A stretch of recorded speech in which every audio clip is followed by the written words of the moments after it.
நாம் ஒருத்தர்கிட்ட பழகுறோம். அவரை பற்றி நமக்கு நல்லாவே தெரியும். அவர் மேலே நாம் நம்பிக்கை வச்சுருக்கோம். அவரும் நம்ம மேலே நம்பிக்கை வச்சுருக்கிறார். அப்போது அப்படி பழகும்போது அவரை பற்றி நல்லாவே தெரியும். அப்படிங்கும்போது அவரால் எதை பின்பற்ற முடியாதோ அதெல்லாம் அவர்கிட்ட சொல்லக்கூடாது. அவருக்கு நன்மை நினச்சிட்டு நீங்கள் சொல்கிற விஷயம் எதுவாக இருக்கணும்னா, எதை அவர் பின்பற்றுவாரோ அதைத்தான் சொல்லணும்.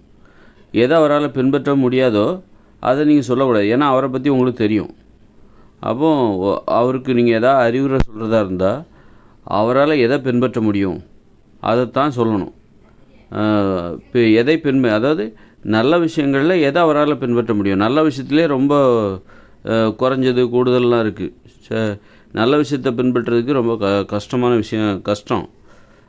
அதுலேயும் சில ரொம்ப நல்ல விஷயங்கள்லாம் இருக்கும், அதெல்லாம் கடைபிடிக்கிறது ரொம்ப கஷ்டம். இப்போ ஒருத்தருக்கு நீங்கள் அறிவுரை சொல்கிறீங்க, டெய்லி ரன்னிங் போங்க, நல்லா ஓட்டப்பயிற்சி 2 மணி நேரம் எடுங்க அப்படின்னா அதை அவர் பின்பற்ற மாட்டார்னு தெரிஞ்சதுன்னா அப்போ நீங்கள் அவருக்கு என்ன சொல்லணும் அப்படின்னா, நடைப்பயிற்சி செய்யுங்க அப்படின்னு மட்டும் சொல்லுங்கள்.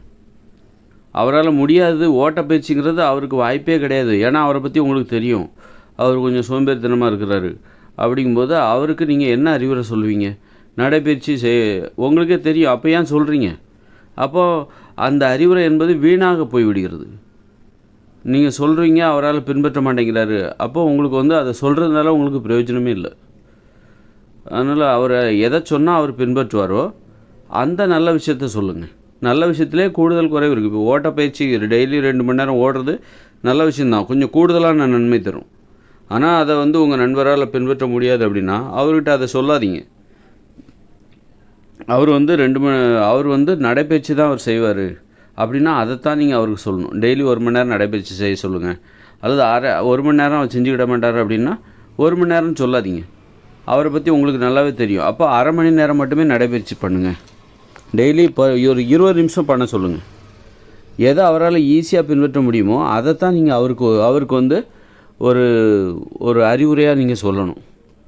இப்படி தான் நீங்கள் யாருக்கு அறிவுரை சொன்னாலும் சரி, உங்கள் பையனுக்கு அல்லது உங்கள் பிள்ளைகளுக்கோ யாருக்கு நீங்கள் அறிவுரை சொன்னாலும் சரி, அவங்கள பற்றி முதல்ல யாருக்கு சொல்லணும் அப்படின்னா, தனிப்பட்ட முறையில் ஒருத்தரை பற்றி உங்களுக்கு நல்லா தெரியணும். அவங்களுக்கு தான் அறிவுரை சொல்லணும். ஒருத்தரை பற்றி எதுவுமே தெரியாதப்ப நீங்கள் அவருக்கு எதை அறிவுரையாக சொல்லுவீங்க அப்படின்னா, உங்களுக்கு தெரிஞ்சதை சொல்லுவீங்க. ஆனால் அது அவரால் பின்பற்ற முடியுமான்னு உங்களுக்கு தெரியாது. அவரால் அதை பின்பற்ற முடியுமா? ஏன்னா அவரை பற்றியே உங்களுக்கு தெரியாது.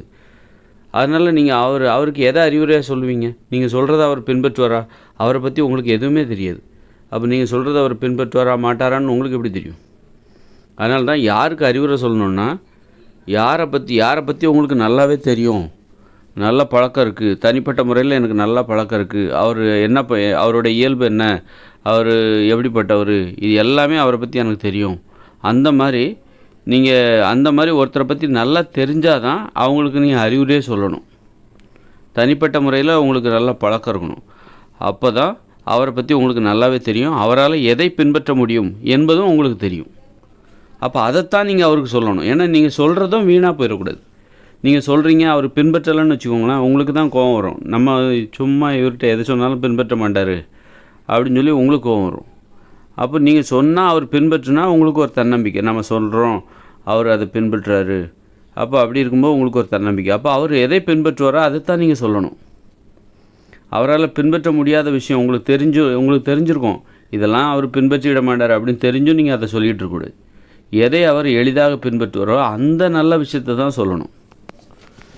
சில நல்ல விஷயத்துலேயே ரொம்ப கஷ்டமான விஷயம்லாம் இருக்குது. அது நம்ம உதாரணத்துக்கு நம்ம உடற்பயிற்சின்னு வச்சுப்போமே, உடற்பயிற்சி அந்த விஷயத்தில் நீங்கள் டெய்லி 3 மணி நேரம் ஜிம்மில் போய் ஒர்க் அவுட் பண்ணுங்கள் அப்படின்னா அதை அவர் பின்பற்றிக்கிடவே மாட்டார். அவர் ரொம்ப சோம்பேறித்தனமாக இருக்கிறாரு. அப்போ அவருக்கு தினமும் ஒரு 20 நிமிஷம் நடைப்பயிற்சி பண்ணுங்கள் அந்த மாதிரி சொல்லணும். அந்த மாதிரி சொல்லிட்டு, அல்லது ஒருத்தர் நான்வெஜ் ரொம்ப சாப்பிட்டு குண்டாக இருக்கார் அப்படின்னா அவர் நான்வெஜ்ஜை முழுசாக நிறுத்திடுங்க அப்படின்னு சொல்கிறத விட, டெய்லி நான்வெஜ் சாப்பிட்றத நிறுத்திட்டு வாரத்தில் 3 நாள் மட்டுமே நான்வெஜ் சாப்பிடுங்க அப்படி சொல்லுங்கள். அவர் ரொம்ப மாமிசம் சாப்பிட்டு உடம்பெல்லாம் குண்டாகி போய் இருக்குது, நல்ல பருமன் அதிகமாகிடுச்சு, அப்போ அவர்கிட்ட நீங்கள் இனிமேல் நான்வெஜ்ஜே சாப்பிடக்கூடாது அப்படின்னு சொல்லாதீங்க. ஏன்னா அந்த அறிவுரை அவரால் பின்பற்ற முடியாது. அதனால் அவரை டெய்லி ஒரு வாரத்தில் 3 நாள் மட்டுமே நான்வெஜ் சாப்பிடுங்க அப்படி சொல்லணும்.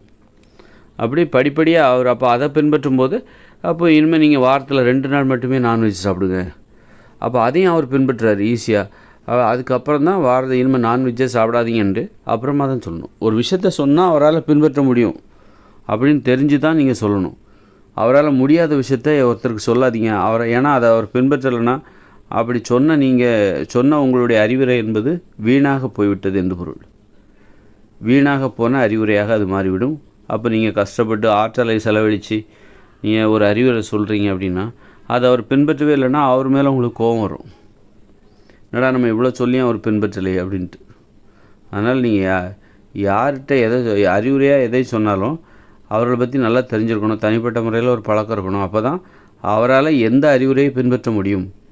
ஏன்னா உங்களுக்கு தெரிஞ்சிருக்கும். அந்த மாதிரியான அறிவுரை தான் சொல்லணும். அவரால் முடியாத விஷயம் உங்களுக்கு தெரிஞ்சும் நீங்கள் அதை சொல்லிகிட்டு இருக்கக்கூடாது.